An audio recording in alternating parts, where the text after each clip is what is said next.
В цьому відео розв'яжемо 13-ту SQL задачу із сайту Hackrank, яка називається Weather Observation Station 9. Ця задача є дуже похожа до тої, яку ми розв'язали у 10-му відео, за винятком того, що в тій задачі нам потрібно було вивести список усіх міст з таблички Station, які починалися на голосну літеру, а тут навпаки.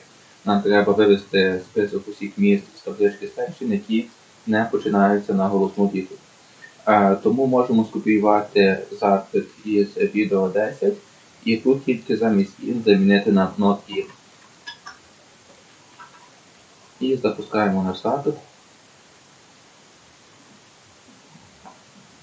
Як бачите, запит успішно виконався. Натискаємо Submit Code, щоб Hackrank прийняв нашу відповідь. І це, по суті, наш є розвиток. Дякую за увагу.